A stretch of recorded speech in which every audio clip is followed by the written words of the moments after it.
Welcome to Raising Happy and Thriving Gifted Kids, a daily podcast where you get relatable stories, interesting lessons, and practical tips to help your kids thrive and be happy while enjoying your own life even more. When I was 16 years old, I just spent, 3-4 months at home being a dropout, not knowing what to do. I was completely lost and was, in addition, bullied a lot. I would actually be kicked off of my bicycle by people I'd never seen before. And at some point, I made a decision. I am going to be popular. I am going to figure out this social thing that had been eluding me for a long, long time. And I decided to put my brain, to the task to figure out how to become popular. So I actually dove into the library. I read, every book I could find on group dynamics, on neuro-linguistic programming, about, why do people do what they do and how to communicate with them. And actually, lo and behold, it worked. Within 6 months, I was actually kind of popular. Everybody in school knew me, and I had this weird, funky alto style. And but that really kind of messed me up. Is this what it is? What is it to be popular? How do you become popular? But what is it worth if it simply means, whether it's copying people or basically changing your identity to shift to, what other people are looking for?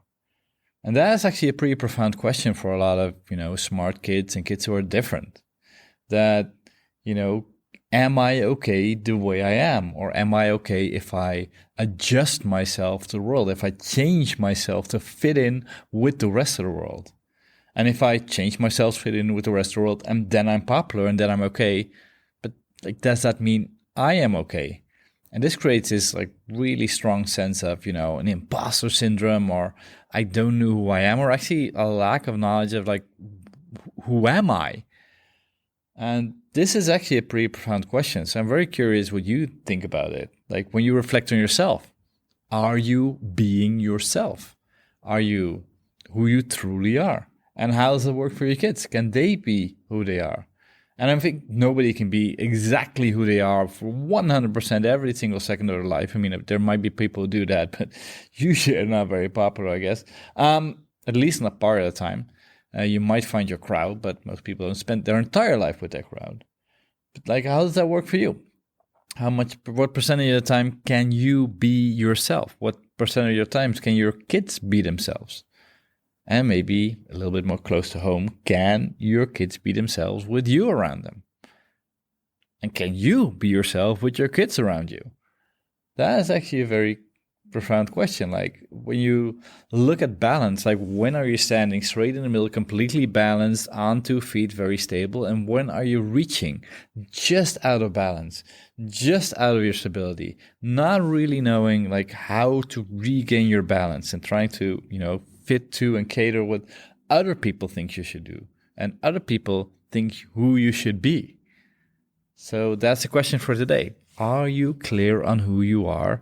And are you clear on, what kind of adjustments you are making to yourself currently to fit in, to be part of, whatever people think you should be part of? And we're actually going to continue on this tomorrow because it's actually a pretty interesting, profound question. So, can you be yourself? If you liked this episode of Raising Happy and Thriving Kids, don't forget to subscribe to the podcast in your favorite podcast software.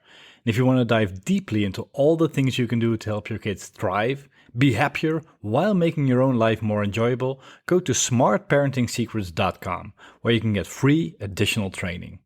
Hope you enjoyed this episode, and as always, bring out the best in yourself and each other.